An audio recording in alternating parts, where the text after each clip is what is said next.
Hello guys, welcome to another video in my channel. और लगभग 4 महीने के बाद हम फिर से वापसी कर रहे हैं क्रिकेट में। नॉट द वे जैसा मैंने सोचा था, जैसा मैं चाह रहा था, लेकिन फिर भी हो तो रहा है। और क्योंकि डोमेस्टिक मैचेस हैं तो मैं तो बिल्कुल अनटचेबल रह जाऊं इन मैचेस में, ऐसा हो नहीं सकता। मैं शायद आज दोनों ही जो काउंटी मैचेस हैं दोनों ही कवर कर लेता, लेकिन ड्रीम इलेवन ने दूसरा मैच लेट पोस्ट किया था। मेरे को लगा एक ही मैच आएगा तो उसी पे मैंने पूरा कंसंट्रेशन और टाइम दे दिया था। तो जो भी हो, एक ही सही लेकिन क्वालिटी पूरी तरीके से आपको यहाँ पे मिलेगी, जो कि आपको हमेशा मिलती है डोमेस्टिक क्रिकेट में। मैं बार बार ये कहता हूँ कि और किसी भी क्रिकेट मैचेस के लिए मैं दावा नहीं करता, लेकिन जब बात आती है डोमेस्टिक क्रिकेट की तो मेरा मोटिवेशन कुछ अलग लेवल पे होता है। और मेरे परफॉर्मेंसेस भी आपने देखे होंगे, मेरा नहीं आप ही का परफॉर्मेंस, लेकिन मैंने जो प्रोवाइड किया हुआ है वो सब की क्वालिटीज़ भी आपने देखे होंगे और कैसे कैसे चीज़ें हमने बताई हुई हैं। हो सकता है थोड़ा मतलब गड़बड़ भी हो जाए, क्योंकि काफ़ी ऐसे प्लेयर्स होंगे आज के मैच में जो कि लगभग 4 महीने के बाद शायद एक सही मैच खेल रहे हैं। ठीक है, match practice match friendly match अलग बात है, लेकिन सही मायने में अगर कोई इम्पोर्टेंट मैच हो तो वो आज खेल रहे हैं कोई, और बहुत सारे ऐसे प्लेयर्स होंगे तो बहुत सारी चीज़ें चेंज हो सकती हैं। ठीक है, लेकिन हम यहाँ पे रिकॉर्ड्स को देख के कुछ बातें करेंगे, कुछ अपनी कॉमन सेंस का यूज़ करेंगे और कुछ बहुत ही बड़े बड़े पॉइंट्स के बारे में हम बात करेंगे जो कि too good for small league आपके लिए हो सकते हैं। तो जल्दी स्टार्ट कर लेते हैं। ये आपको दिख रहा होगा, ये मैच है साउथ ग्रुप का मैच। अभी साउथ ग्रुप का मतलब क्या है मैं आगे आपको समझाता हूँ। ये मैच होने जा रहा है चेम्सफर्ड में, जो कि एसएस का होम ग्राउंड है। पहले अगर मैं पहले लाइन से स्टार्ट करूँ, बॉब विलिस ट्रॉफी, मतलब ये काउंटी चैंपियनशिप जो पिछले सीजन में जिनका नाम था वही अब बॉब विलिस ट्रॉफी हो चुका है। मतलब काउंटी ही है, नाम खाली चेंज हो चुका है। दूसरा अगर जो पॉइंट है, साउथ ग्रुप का मतलब क्या है। इंग्लिश काउंटी में लगभग 20 से 22 टीमें होती हैं जिनको दो ग्रुप में डिवाइड किया जाता है। पिछले सीजन तक इन ग्रुप्स का नाम था ग्रुप 1 और ग्रुप 2। अभी इनका नाम हो चुका है साउथ ग्रुप और नॉर्थ ग्रुप। ये ग्रुप डिवीजन का नाम पिछले सीजन में रॉयल लंदन कप पे भी था, अगर आपको याद हो। साउथ ग्रुप में टॉप की टीमें रहती हैं, मतलब टॉप के 9 से 10 टीमें यहाँ पे होते हैं और बाकी की टीमें होते हैं नॉर्थ ग्रुप में। जो भी टीम साउथ ग्रुप के टॉप पे रहती हैं at the end of the county season, वो होते हैं काउंटी चैंपियन। और साउथ ग्रुप में जो भी टीम बिल्कुल निचले पायदान पे खत्म करती है, मतलब समझ लीजिए अगर 10 टीमों की टेबल हो तो काउंटी सीजन के एंड में जो भी टीम 10वें पायदान पर होती हैं वो डेलीगेटेड हो जाती हैं टू नॉर्थ ग्रुप। ठीक है, मतलब नॉर्थ ग्रुप है सेकंड डिवीजन और साउथ ग्रुप है फर्स्ट डिवीजन। और नॉर्थ ग्रुप में जो काउंटी सीजन के एंड में चैंपियन होते हैं, जो भी दो टीमें, टॉप की दो टीमें, वो प्रोमोटेड होते हैं नेक्स्ट सीजन में टू साउथ ग्रुप। मतलब सेकंड डिवीजन के बेस्ट टीमें अगले सीजन में आते हैं फर्स्ट डिवीजन में।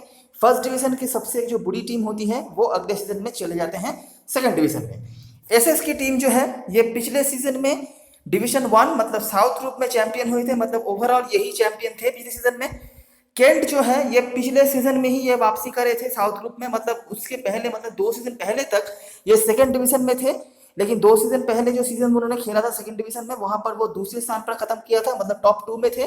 तो उसके बाद उनका प्रमोशन हुआ था डिवीजन 1 में या साउथ ग्रुप में, जहां पर उन्होंने पिछले सीजन के खेल के चौथा स्थान हासिल किया था। तो अच्छा ही था, खराब आप नहीं कहेंगे। एसेक्स काउंटी में बहुत ही बड़ी टीम है काउंटी। पिछले कुछ मैचेस की अगर हम पूछे सीजन की अगर हम बात करें तो काफी बड़ी टीम के तौर पर सामने है, पिछले सीजन की चैंपियन भी वो है। और ना सिर्फ काउंटी में, मेरे ख्याल से T20 टूर्नामेंट जो हुआ था वहां पर भी एसेक्स चैंपियन ही रहे थे। हेड टू हेड रिकॉर्ड की बात करें तो एसेक्स पिछले 2 सीजनों में 2 ही मैच हुए हैं, क्योंकि उसके पहले तक केंट दूसरे ग्रुप में थे, क्योंकि तो उन 2 मैचेस में एसेक्स ने 2-0 की जीत हासिल कर रखी है। और सिर्फ यही नहीं, आपको आगे जब मैं मैचेस दिखाऊंगा वहां पर भी आपको ये चीज समझ में आ जाएगा। वेदर की बात करें तो क्लियर है, कोई दिक्कत वाली बात नहीं है। ये मैच होने जा रहा है एसेक्स के होम ग्राउंड पर। इस ग्राउंड पे पिछले सीजन में ना पूरी तरीके से गढ़ बना कर रखा था और यहीं पे सबसे बड़ी जो उनके जो पॉइंट की कलेक्शन हुई थी वो यहीं पे हुई थी। ठीक है, मतलब क्योंकि आपको पता ही होगा कि काउंटी मैचेस मतलब 4 डे मैचेस होते हैं। अगर आप थोड़ा बहुत क्रिकेट देखते हो तो पता होगा कि 4 डे 5 डे मैचेस में कभी कभार ड्रॉ भी होते हैं अगर रिजल्ट ना आए तो।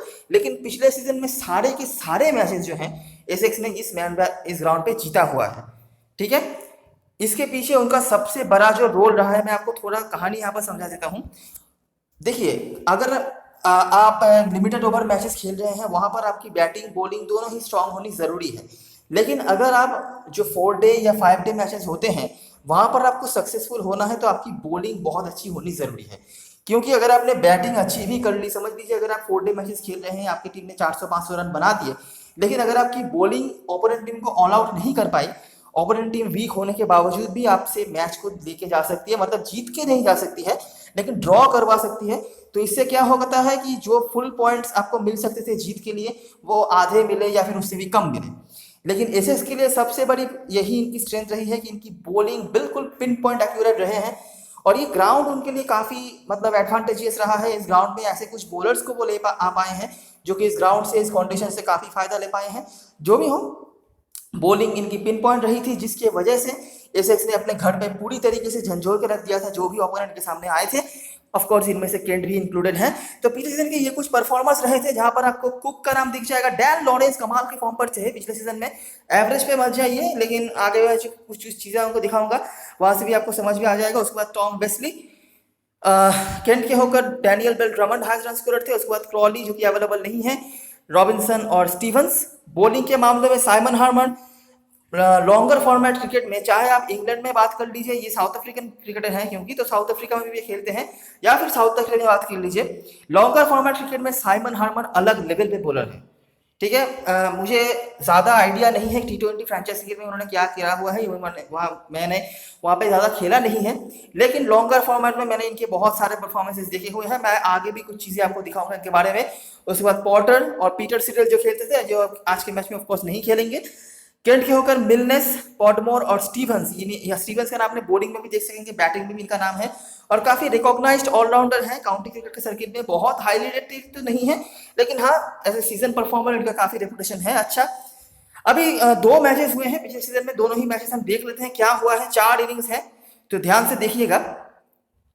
ये हुआ था कैंटरबरी में, मतलब केंट के घर पे जो हुआ था।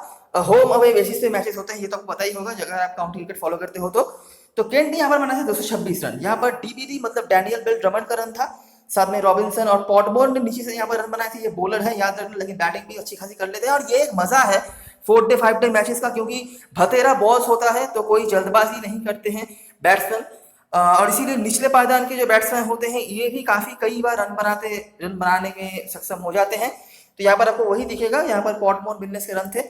सैम कुक ने यहाँ पर लिए थे 5 विकेट्स। दूसरे इनिंग में एसेक्स की बैटिंग अच्छी नहीं हुई थी, पॉटमोर का यहाँ पर 4 विकेट्स था, साथ में स्टीवंस के विकेट्स यहाँ पर थे। केंट तीसरे इनिंग्स में हालांकि 40 रन पर निपट गई थी, सिर्फ 40 रन, ठीक है, जहां पर सैम कुक के फिर से विकेट थे। और एसेक्स के लिए भी बैटिंग उतना सही तो नहीं था, लेकिन टारगेट काफी कम था, जिसका फायदा यहाँ पर मिल गया था। वीदर और हार्मन ने यहाँ पर रन बना दिए थे, क्लेडन, मिलनेस और स्टीवंस के यहाँ पर विकेट्स थे। तो यहाँ पर आपको जो चीज दिख जाएगा, दोनों ही टीमों के लिए बैटिंग में काफी दिक्कतों का सामना करना पड़ा था। स्पेशली केंट, स्पेशली दूसरे इनिंग में उनको काफी दिक्कतों का सामना करना पड़ा। हालांकि ये मैच हुआ था कैंटरबरी में, जो मैच चेम्सफोर्ड में हुआ था वो तो देख के आप और भी चमक जाओगे। तो अब देखिए, एसेक्स ने यहाँ पर बनाया था 313 चेम्सफोर्ड में जो मैच हुआ था, जहां पर Alastair Cook, ever reliable ever dependent आप कह सकते हैं इनको, इन्होंने रन बनाए थे। साथ में डैन लॉरेंस, बोबारा जो कि अवेलेबल नहीं है, इन्होंने रन बनाए थे। मिलनेस के फिर से आपको यहाँ पर विकेट दिख जाएंगे, साथ में पॉटमोर और स्टीवंस। तो ये 3 नाम तो कंसिस्टेंटली आ रहे हैं। केंट का यहाँ पर भी बैटिंग कोलैप्स हुआ था, जिसको लीड किया था पीटर सिडल ने और साइमन हार्मर ने, साथ में कुक, ये जो कुक है ये सैम कुक है, और पोर्टर के 2-2 करके विकेट थे। एसेक्स ने दूसरे इनिंग में बनाया था सिर्फ 206, लेकिन उसमें ही उन्होंने डिक्लेयर कर दिया। अभी अगर आप क्रिकेट फॉलो करते हो तो डिक्लेरेशन का मतलब पता होगा, जब कोई टीम समझती है कि हमने बहुत रन बना दिए हैं, जिस रन को मतलब डिफेंड करने के लिए काफ़ी है, तो ऐसे सिचुएशन में वो डिक्लेयर कर देते हैं। और अगर उनको लगता है कि पिच में कोई मतलब चेंजेस वगैरह हो रहे हैं, मतलब समझ लीजिए कोई टीम अगर दिख रही है तो जैसे जैसे टाइम आगे चल रहा है, पिच बैटिंग के लिए काफ़ी मुश्किल होती जा रही है, अगर उनको लगता है कि अगर हम इस पिच पर 200-250 रन का भी टारगेट दें तो भी ओपोनेंट को दिक्कत में आ सकता है, तो वो 200 रन पे भी डिक्लेरेशन कर सकते हैं। अगर उनको लगता है ज्यादा रन बनाने चाहिए तो कभी कभार 300-400 में भी वो डिक्लेरेशन करते हैं, मतलब ऐसा। लेकिन यहाँ पर सिर्फ 206 पर डिक्लेयर कर दिया था, जहां पर फिर से एलिस्टर कुक के रन थे, साथ में पॉटमोर, मिलनेस के विकेट्स थे, और टारगेट मिला था 338 का, जो कि बहुत बड़ा टारगेट था। क्यों? 224 पर यहाँ पर निपट गई थी केंट की टीम, जहां पर डीबीडी ने फिर से रन बनाया था और साइमन हार्मन, ठीक है, 4th इनिंग्स में यहाँ पर बॉलिंग करने आए, जिनको मिल गया 8 विकेट। टोटल उन्होंने इस मैच में विकेट लिए थे, टोटल आप देख सकते हैं 11 विकेट, पहले इनिंग में 3, दूसरे इनिंग में 8, मतलब टोटल मिल के 11 विकेट्स के। अगर हम 25 विकेट पर विकेट, अगर 25 पॉइंट अगर पर विकेट आप समझ लो, तो कितने पॉइंट होते हैं आप कैलकुलेट कर सकते हो।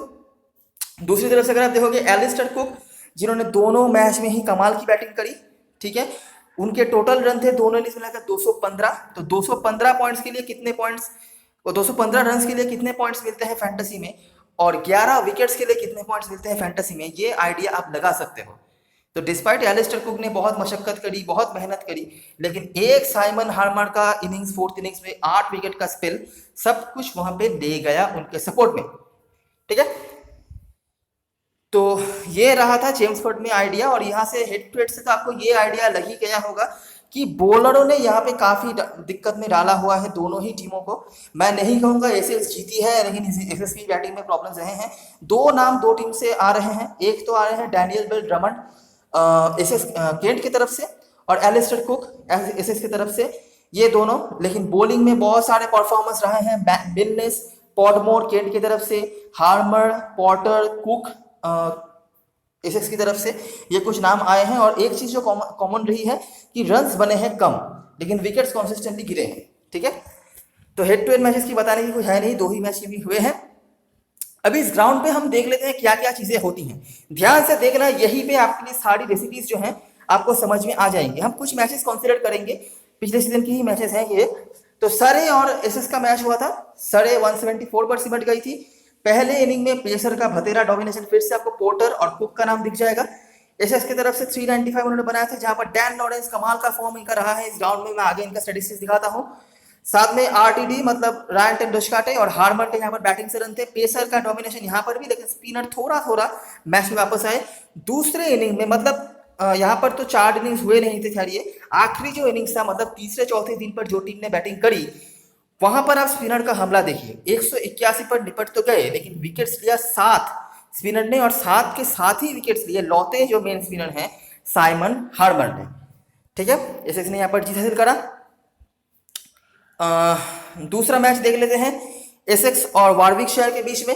एसेक्स में फिर से यहाँ पर रन बने कम, 245, जहां पर कुक और डैन लॉरेंस के रन थे। पेसर का डोमिनेशन पहले इनिंग्स पर। दूसरे इनिंग में आपको दिखेगा वारविकशायर ने यहाँ पे 161 बनाया था। पेसर का डोमिनेशन यहाँ पर भी था, लेकिन स्पिनर थोड़ा थोड़ा मैच में वापस आ रहे हैं। तीसरे इनिंग्स में एसेक्स ने यहाँ पर फिर से बैटिंग अच्छी करी, फिर से एलिस्टर कुक और डैन लॉरेंस के रन। फिर से आप देखिए जैसे जैसे इनिंग्स आगे चलता जा रहा है ना, स्पिनर्स किस तरह से मैच में वापस आ रही, देखिए, ठीक है। और आखिरी इनिंग्स में जैसे ही तीसरे चौथे दिन पे जो भी टीम बैटिंग करने पे आ गई, वारविकशायर की जो टीम थी, अनफॉर्चुनेटली यहां पर हो गया स्पिनर का डोमिनेशन, फिर से साइमन हार्मर के 6 विकेट्स, ठीक है। ऑफकोर्स यहाँ पर एलिस्टर कुक ने ज्यादा रन बनाया था। पहले इनिंग में साइमन हार्मर को विकेट्स नहीं मिले, लेकिन दूसरे इनिंग में किस तरह से उनको विकेट्स मिल रहे हैं ये तो आप देख ही सकते हैं।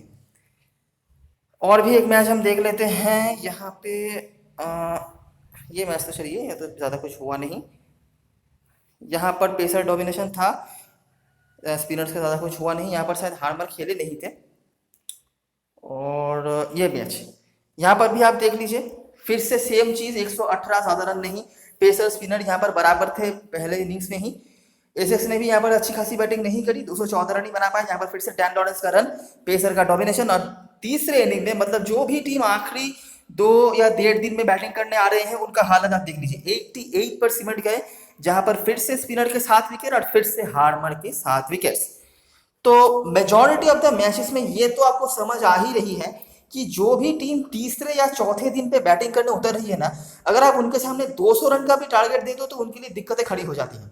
तो ये चीज तो पक्का है कि जो भी टीम आज टॉस जीतने वाली है वो करने वाली है बैटिंग। क्यों बैटिंग करेगी?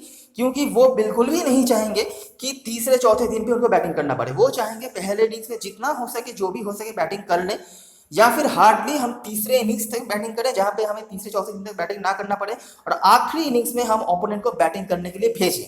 आखिरी इनिंग्स में क्या होता है, स्पिनर्स भतेरा भतेरा विकेट्स लेते हैं, और यही फायदा एसेक्स ने पूरे काउंटी सीजन में, पिछले सीजन में लिया हुआ था, क्योंकि उनके पास साइमन हार्मर नाम के एक ऐसे स्पिनर हैं जो कि इस कंडीशन में डेडली हो जाते हैं।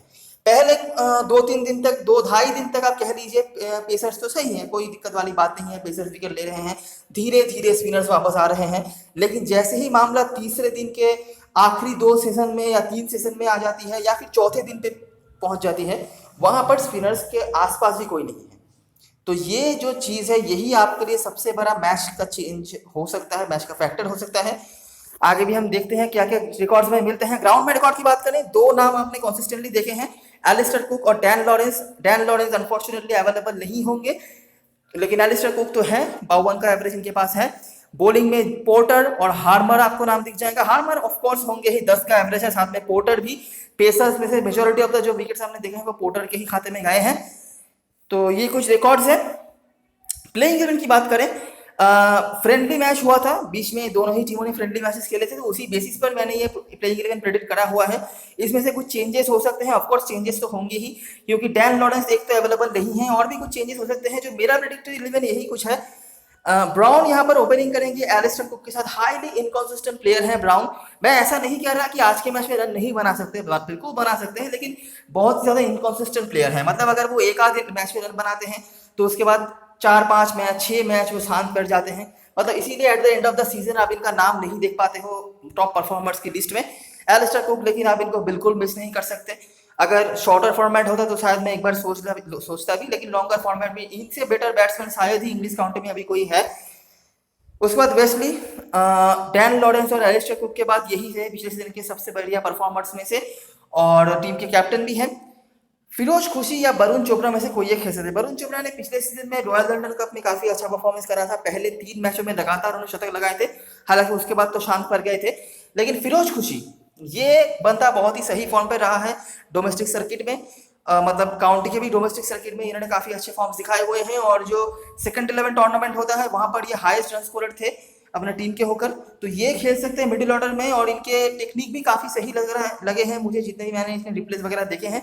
काफी अच्छे बैट्समैन है, यंग है, तो हो सकता है कि आज के मैच में ये डेब्यू करे अपने काउंटी सीनियर क्रिकेट के करियर में। रायन टेंडुलकर बैटिंग ही करेंगे, बॉलिंग की ज्यादा उम्मीद मत रखना। अच्छा, एक और चीज जो मैं बताना चाहूंगा, एसएस की बॉलिंग के बारे में मैंने तो बता ही दिया। उनकी बॉलिंग इतनी स्ट्रांग रही है ना कि मैंने हार्डली ही किसी मैच में देखा होगा कि इन्होंने 5 बॉलर का इस्तेमाल करा है। 4 बॉलरों से ही इनका काम चल गया। जेम्स पॉटर, पीटर सिटल पिछले सीजन में खेलते थे वो, साइमन हार्मर, और चौथा बॉलर के तौर पे या तो सैम कुक, या तो बियर्ड, या तो स्नेटर, कोई एक खेलते थे। तो इन चारों से ही काम हो जाता था। कुछ मैचों में तो 3 बॉलर से ही काम हो गया, चौथे बॉलर का भी जरूरत नहीं पड़ा। तो 5वें बॉलर का उम्मीद मत रखना, ठीक है। भले ही रायन टेंडुलकर बॉलिंग तो कर सकते हैं, लेकिन मुझे उम्मीद नहीं है, कम से कम पहले 1-2 दिन तक तो मुझे उम्मीद नहीं है कि ये कोई बॉलिंग वगैरह करेंगे। विथर इनके कीपर, उसके बाद साइमन हार्मर, पॉटर, ये दोनों तो ऑलरेडी आपकी टीम में हो ही गए होंगे अब तक, तो क्योंकि आपने सब कुछ देख ही लिया होगा। सैम कुक, इनके हेड टू हेड रिकॉर्ड्स कमाल के हैं, और ये भी मतलब साइमन हार्मर और पोर्टर के बाद काफी अच्छे ऑप्शन के तौर पर उभर के आए हैं, थर्ड ऑप्शन के तौर पर अगर बात करें तो। बियर्ड और एलिसन में से कोई एक खेल सकते हैं। बियर्ड बैटिंग भी कर सकते हैं जैसे कि कर सकते हैं स्नेटर, ये दोनों ही बैटिंग कर सकते हैं, बॉलिंग भी ठीक ठाक है। एलिसन एक जेन्युइन फास्ट बॉलर है, ये भी सेकंड 11 टूर्नामेंट्स में काफी कमाल का फॉर्म दिखा के आए हैं। और उसके बाद मिर्जा हो सकते हैं ये आज के मैच स्टार्ट ना करें क्योंकि साइमन हार्मर करेंगे, लेकिन अगर ये स्टार्ट करते हैं तो ये भी कमाल के फॉर्म पर रहे थे और हाईएस्ट विकेट टेकर थे अपनी टीम के होकर सेकंड 11 टूर्नामेंट्स में।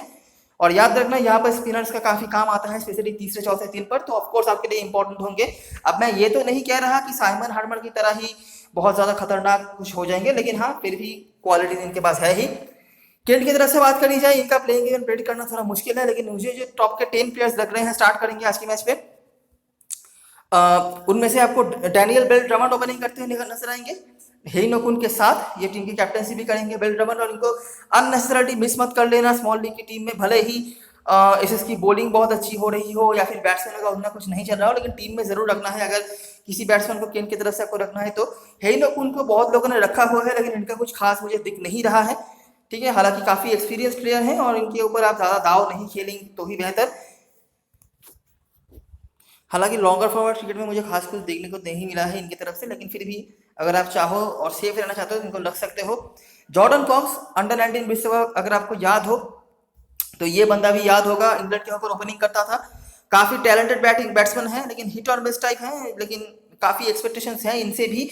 ओली रॉबिन्सन इस पूरे टीम में मेरे पर्सनल फेवरेट है, ठीक है। मैं आपको अभी लिख के दे सकता हूँ कि मोस्ट ऑफ द जनता अपनी स्मॉल लीग की टीम में इनको रखने वाली है नहीं, लेकिन ये मेरे लिए काफी इंपॉर्टेंट प्लेयर हैं। पिछले सीजन से मैं इनका देख रहा हूँ, मतलब पिछले सीजन में जब मैंने रॉयल लंदन कप खेला था तब से मैं इनका देख रहा हूँ कि ये काफी सही प्लेयर हैं, लेकिन इनको कभी यूटिलाइज ही किया नहीं जाता और कभी उस तरह से मौके भी नहीं मिले थे। लेकिन लॉन्गर फॉर्मेट क्रिकेट में ये बहुत ही सही बंदे हैं, और अगर मैं बहुत गलत नहीं हूँ इंग्लैंड के बी टीम के जो मैचेस होते हैं वहां पर भी इनको मौके मिल चुके हैं, तो काफ़ी इंपॉर्टेंट प्लेयर हैं मेरे लिए, और रिसेंटली जो फ्रेंडली मैचेस हुए थे वहां पर भी ये शतक लगा के आ रहे हैं। मैट ओरियोर्दन एक और इम्पॉर्टेंट ऑलराउंडर हैं, और सबसे बड़ी बात ये ऑफ स्पिन का ऑप्शन भी आपके लिए प्रोवाइड कर देंगे। इन फॉर्म है, बैटिंग बॉलिंग दोनों से कंट्रीब्यूट करने की क्षमता रखते हैं। थोड़ा सा मैं इनको बॉलिंग ऑलराउंडर का ही दर्जा देना पसंद करूंगा। बैटिंग में थोड़ा सा हल्का है, लेकिन हाँ बड़ी इनिंग्स खेलने की क्षमता रखते हैं। कुछ कुछ मैचों में उन्होंने खेला भी हुआ है। डेल स्टीवंस मे भी इस मैच के बेस्ट ऑलराउंडर हैं, प्रूफ्ड ऑलराउंडर हैं, काफी एक्सपीरियंस्ड हैं, और इनको आप एज ए मीडियम पेसर ना कंसीडर करके स्लो पेसर के तौर पर ही कंसीडर कर सकते हो, क्योंकि उम्र काफी हो चुकी है इनकी, लेकिन एक्सपीरियंस काफी है। बैटिंग बॉलिंग दोनों से ही कंट्रीब्यूट करने की क्षमता रखते हैं, और स्मॉल लीग में कोई जरूरत नहीं है इनके ऊपर रिस्क लेने की। उसके बाद बॉलिंग में बॉटमोर मेरे लिए मस्ट हैव है, रिकॉर्ड्स वगैरह सब कुछ है, और जितने भी हैं बॉलिंग में केंट की तरफ से ये इनका काफ़ी अच्छा रोल रहा है। हामिदुल्लाह कादरी स्टार्ट कर सकते हैं, नहीं भी कर सकते हैं, क्योंकि ऑलरेडी आपके पास जियोर्दान का ऑप्शन है जो बॉलिंग प्रोवाइड कर सकते हैं। बेल रमन भी जरूरत पड़ने पर कर सकते हैं। तो पता नहीं कि तीसरा स्पिनर भी खिलाएगी या नहीं टीम, लेकिन अगर खिलाती है तो आपके लिए इंपॉर्टेंट हो सकते हैं। और यहाँ से ग्रोनीवाल्ड अभी 11 प्लेयर के तौर पर मेरे को ये 3 ऑप्शन दिख रहे हैं जो स्क्वाड अनाउंस किया है केंट वालों ने। लीनिंग ये मिडिल ऑर्डर बैट्समैन है, खास कुछ मुझे नजर नहीं आए हैं, ना ही इन दोनों में से कुछ नजर आए हैं मुझे खास, लेकिन अगर कोई खेलते हैं तो यही खेलेंगे। बाकी मुझे और कुछ खास यहाँ से एक्सपेक्टेशन नहीं है। कैप्टन वाइस कैप्टन चॉइस की बात करें, अभी तो कोई मैचेस हुए नहीं हैं, तो फिलहाल जो सिलेक्शन परसेंटेज है उसी बेसिस पे अगर हम बात करें तो कुक सेफेस्ट कैप्टन चॉइस होंगे एसिस की तरफ से। उसके बाद साइमन हार्मर, रिस्की में पोर्टर का नाम आपको मिलेगा, और साथ में वेस्ली बहुत इंपॉर्टेंट प्लेयर हैं, बैटिंग में काफी डिपेंडेंसी दे सकते हैं, बहुत ज़्यादा रिस्क लेना है तो ब्राउन या खुशी को आप जरूर ट्राई कर सकते हैं अगर आप वो खेलते हैं तो बड़ी लीग में खास करके। और ये जो कुक है, ये सैम कुक बॉलर, रिकॉर्ड्स इनके काफी सही है हेड टू हेड की अगर हम बात करें तो। केंट की तरफ से डीबीडी मतलब डैनियल बेल ड्रमंड और कुन अभी सेफेस्ट पिक में होंगे। रिस्की में स्टीवंस का नाम आपको दिख जाएगा, और बहुत ज्यादा रिस्क लेना है तो रॉबिन्सन और कॉक्स और मैट रियोर्दन में से कोई एक, स्पेशली मैं मैट रियोर्दन का बात कहना चाहूंगी। ये ऑलराउंडर है, जेन्युइन ऑलराउंडर है, बॉलिंग थोड़ा सा बेटर कर लेते हैं देन बैटिंग। तो अभी एक बार देख लेते हैं ड्रीम 11 की टीम। तो मेरा टीम कुछ इस तरह का हो सकता है। ऑफ कोर्स अगर इनमें से कोई प्लेयर ना खेले तो मैं तो चेंज कर ही लूंगा। एलिस्टर कुक और डीबीडी, इन दोनों को मैं कहीं से भी मिस नहीं करना चाहूंगा। कोई ज़रूरत ही नहीं है, भले ही ये आज के मैच में कुछ खास ना कर पाए, लेकिन स्मॉल लीग में सभी लेके आएंगे। रायन टेन डुस्काटे को मैंने रखा है, हालांकि बहुत ज़्यादा प्रेफरेंस तो मेरा नहीं होगा क्योंकि उतना सही कुछ मुझे नहीं नज़र आया है, लेकिन हाँ काफ़ी एक्सपीरियंस प्लेयर हैं। और रिसेंट जो फ्रेंडली मैच हुआ था वहाँ पर भी उन्हें सही परफॉर्मेंस करा हुआ था। अगर आप चाहो तो इनके जगह पर वेस्ली को ले सकते हो। फिरोज खुशी मेरे लिए सबसे बड़े पंट है अगर खेलते हैं तो। अगर फिरोज खुशी नहीं खेलते हैं तो उनके जगह पर भी आप वेस्ली को ले सकते हो। इसलिए आपके वेस्ली और टेंडुस्काटे दोनों ही आपकी टीम में हो जाएंगे। मैंने यहाँ पर कुन को ड्रॉप किया है, उसके पीछे का रीज़न ये है क्योंकि मुझे काफ़ी और भी इंपॉर्टेंट प्लेयर्स को लेने थे। आप देख सकेंगे मैंने यहाँ पर स्टीवंस को लिया है, रियोर्दान को लिया है, पॉटमोर को लिया है। ये तीनों ही मेरे को बैटिंग से भी पॉइंट दे सकते हैं। और यहाँ पर साइमन हार्मर, जेमी पॉटर, साथ में कुक, इन तीनों को तो मैं मिस नहीं कर सकता। अभी यहाँ पर मेरे को मिलनेस को लेना था, लेकिन मिलनेस मोस्ट प्रोबेबली खेलेंगे नहीं। आपने इनका भी नाम कई बार देखा होगा हेड टू हेड में, ये जो है, लेकिन ये शायद आज के मैच में खेलेंगे नहीं तो मैं ले नहीं पाया। अगर कुक के जगह पर कोई और खेलता है, जैसे कि यहाँ पर एलिसन है, ठीक है, या फिर स्नेटर, या फिर यहाँ पे बियर्ड का ऑप्शन आएगा, आप इनमें से भी किसी को ट्राई कर सकते हो, लेकिन मेरा प्रेफरेंस थोड़ा ज़्यादा कुक की तरफ होगा, या फिर अगर एलिसन खेले तो उनके तरफ। बाकी बियर्ड और स्नेटर जो है बैटिंग कर सकते हैं। बियर्ड मेरे ख्याल से जो फ्रेंडली मैच हुआ था वहाँ पर भी वो अर्धशतक लगा के आ रहे हैं। अगर आप चाहो यहाँ पर हेरिनो बुल को किसी के जगह पर ऐड कर सकते हो, लेकिन ये एक चीज़ याद रखना कि यहाँ पर आप जिस बैट्समैन के लिए किसी बॉलर को मिस कर दोगे वही बॉलर आज के मैच में आपको ज़्यादा पॉइंट्स कलेक्ट करके दे सकते हैं, क्योंकि इस पिच पर रन्स चाहे बने या ना बने, at the end of the match all wicket down तो हर टीम हो ही रही है। बेस्ट कैप्टन चॉइस डिपेंड करता है कि क्या टॉस का रिजल्ट आ रहा है, लेकिन मेरा जो at the moment thought process है वो है ये, अगर एसेक्स को 4th इनिंग्स में बॉलिंग करने का मौका मिलता है तो साइमन हार्मर आपके लिए बहुत बड़े डिफरेंशियल कैप्टन चॉइस बन सकते हैं। अगर आप स्मॉल लीग में भी चाहो तो इनको ऐसे कैप्टन बना सकते हैं, लेकिन क्योंकि देखिए एलिस्टर कुक रन बनाए या ना बनाए, साइमन हार्मर का सेकंड इनिंग्स तो लगभग पक्का ही चल रहा है। फर्स्ट इनिंग्स में अगर एक आध विकेट ले ले तो और भी बोनस, और बैटिंग भी अच्छी खासी कर लेते हैं। ऐसी नहीं है कि सिर्फ बॉलिंग से पॉइंट देंगे, बैटिंग भी कर लेते हैं। बाकी तो एलिस्टर कुक का ऑप्शन है ही, जो कि आपको मतलब कॉन्सिस्टेंटली कुछ तो पॉइंट्स दे ही रहे हैं, और एक और इनकी काफी सपोर्ट में बात कर रहे हैं। तो ये दोनों के सिवाय आपके पास पॉटर का ऑप्शन आ जाता है। तो ये 3 मेरे लिए सबसे बेहतरीन ऑप्शनों में से हैं। बड़ी लीग के लिए मैं फिरोज खुशी का नाम आपको बार बार याद दिलाना चाहूंगा। और एक और जो बॉलर होंगे एलिसन, ये दोनों को आप ट्राई कर सकते हो बड़ी लीग में एज ए कैप्टन भी, ठीक है, अपने टीम में तो रख ही सकते हो, एज ए कैप्टन भी ट्राई कर सकते हो। दूसरी तरफ से केंट की तरफ से बात करी जाए, मुझे ज़्यादा कुछ उनकी बैटिंग से एक्सपेक्टेशन बिल्कुल नहीं है, सिर्फ बेल ड्रमंड को आप अपने टीम में रख सकते हो as a vice captain, at least captaincy का मैं सजेशन नहीं दूंगा। इसके सिवाय भी अगर आपको कुछ ऐसे सेफेस्ट प्लेयर्स चाहिए, अगर आप थोड़ा सा मीडियम साइज लीग खेल रहे हो जहां पर ऐसे कैप्टन फंसना देखना चाहते हो, ऑप्शंस तो मैंने ऑलरेडी वीडियो में बता दिए हैं, लेकिन फिर भी ओड योर्डन यहाँ से, पॉटमोर यहाँ से, ये कुछ ऑप्शंस हैं जिनको आप ऐसे ट्राई कर सकते हो। और Ollie Robinson wicket keeper section में जो लिस्टेड होंगे, काफी कमाल के फॉर्म पे रहे हैं, काउंटी क्रिकेट में इनका दर्जा थोड़ा ऊपर रहता है और अभी भी लोग शायद इनको ना भी लें टीम में, तो आज के मैच के लिए ऑफकोर्स आपके लिए बहुत बड़े पॉइंट बन सकते हैं। तो ये रही सारी एनालिसिस और ऑब्जर्वेशन। अगर आपको अच्छा लगा हो तो लाइक जरूर करना, सब्सक्राइब कर लेना चैनल को, डिस्क्रिप्शन बॉक्स में टेलीग्राम चैनल का लिंक होगा, वहां से ज्वाइन कर सकते हो। लास्ट मोमेंट पे अगर कोई अनएक्सपेक्टेड चेंज वगैरह हो तो वहां पे कैसे हैंडल करना है वो हम वहां पे डिस्कस कर लेते हैं। तब तक के लिए best of luck for this match and good bye for now.